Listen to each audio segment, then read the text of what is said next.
friends, my name is Nikolai and today I will show you new features of SmartPendant.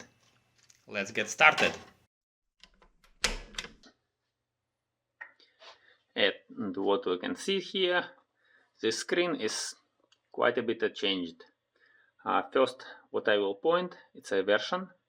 So now it's include version, which I will update within each compilation just to know which version you're using. The next big change, it's a header. In the previous version there was some tabs where you can go straight to any screen you like, but now it's gone, and all what's left, those two buttons which allow switch from left to right, and those button also works. And at this point someone may ask me that it's not convenient to move any other screen, it have to go through all of them, but no, you have to tap header and there's all screens which allow to go from first to last one, no problem at all.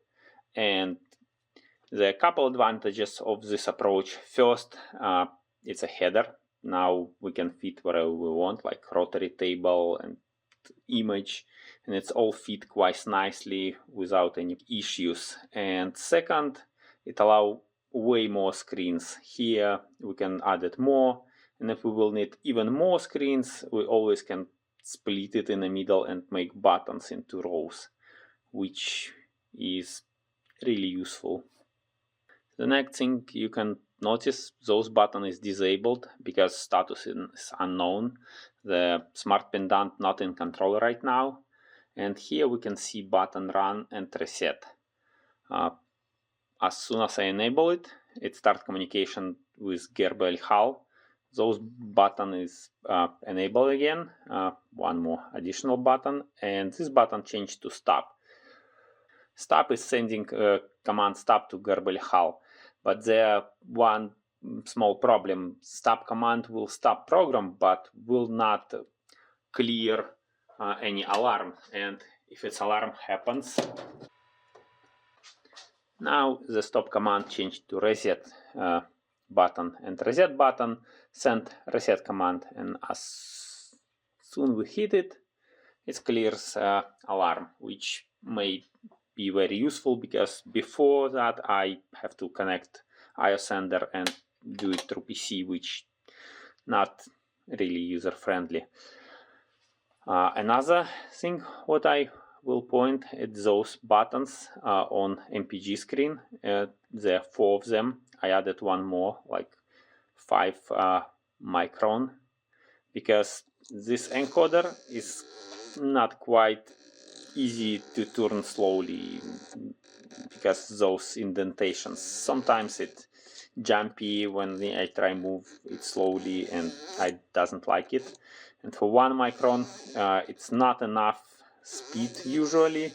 I have to scroll this wheel really fast, and on 0.01 it may be not so fast, so this button is added to make more controllable movements.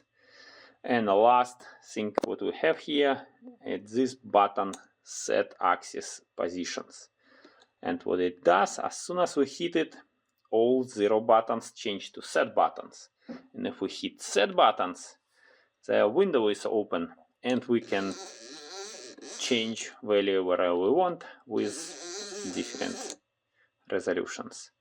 And those buttons is changed to OK and cancel. Cancel basically does nothing, and OK is set value to the axis. Previously I had to connect IO sender again to set it, or another option to find center of known hole, for example, and zero it, lift up the axis, move in through center and zero it again, which is not really user friendly. Now you can set value to any axis. There one more thing on this screen, but for show it, I have to connect it to the lathe, and we will done it later. Override screen, there no change. Power feed, no change. Rotary table, no change again. SD card, no change. And probe. Besides this funny, colorful layout, we can see that tabs is now here. I just had a code for tabs, and I don't like to waste it. I added here beside tool offset. Now we have center finder, which allow to find centers. Let's move it a little bit somewhere. And if we go to probe, we can hit find center, and it start looking for the center. It's basically search at 200 millimeters per second, and then it moves back a little bit until it loses contact, and then moves with 50 millimeters, and all position return to center uses G0, so rapids.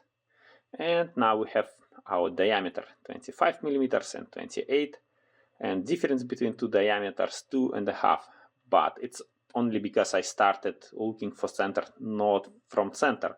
And if we do it again, we will find a true center.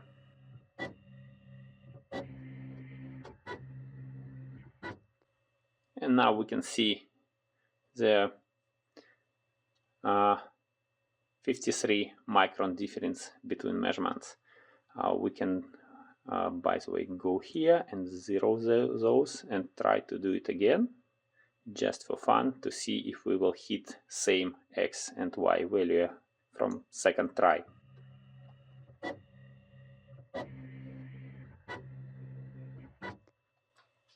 And pretty good, 6 micron on X, and nailed it on Y axis, and still 54 microns difference.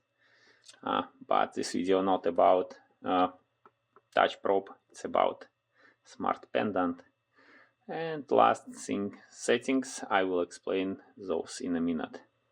Now we have to disconnect SmartPendant from milling machine and connect it to my lathe. Now there is one more thing on this screen which we can't see right now because status is unknown. But as soon as we hit this control button, we can see that there one more button pop-ups, and it says a radius on x-axis. Any lathe can be graduated in radius or diameter. When we move this axis, x-axis 1 millimeter, we actually cut 2 millimeters of diameter.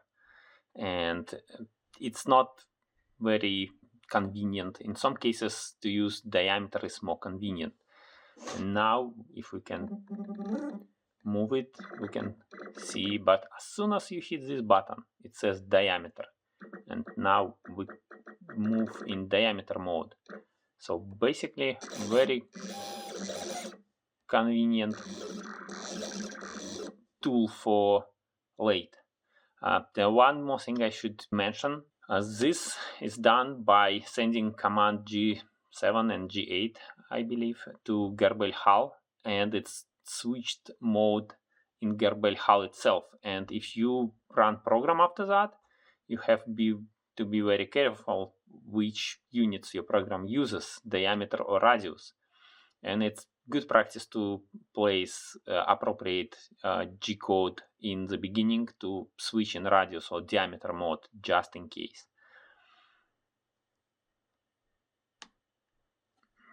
Now let's talk about settings.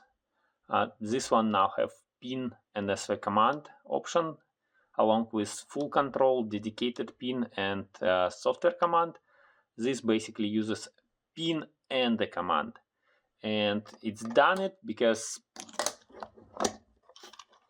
here we can see blue light is coming, and as soon as I hit this button for disable control, this light is gone, because this LED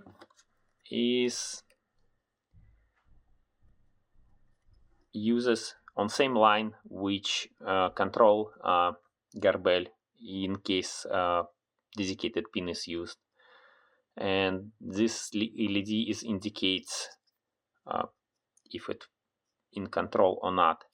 And this K button actually it's same as this button on top, and what it does when you program black pill and even nothing is connected, it should change state of this LED, because by default pin NSV command is used. So basically, if you're trying to make your own smart pendant and you grab the black pill and you programmed it, and if you press this button and this LED goes out and lights up again, then you make sure that code works correctly. Now there was one more settings which is gone now. It's units, metric or imperial. And it's gone because I don't think anyone should use imperial system. It is old, it's outdated, and it doesn't make sense when inches divided by 2, 4, 8, and when feet divided by 12 inches, and you have to combine those, and that's why most machine shops uses decimals in inches, which is just ridiculous. Oops. But in same time, I understand my friends from US usually use those inches by some reason, and I have to support it. And I figure out that Garbel Hall can report units in inches, but it's all metric inside. Still, I believe it's just recalculations. It's not a true inch-based system, and it reports only by fourth digit after decimal, which means it's approximately 2.5 micron. So it's 2.5 times less resolution than in metric system. As you can see, it's all in inches. Here, inches, minutes, inches. So that's why this settings is gone. Basically, SmartPendant reads all settings from Garbel Hall, and if it's in late mode, it shows button and radius diameter. If it's report in inches, it's also show units as inches instead millimeters, and changed resolution on those buttons too.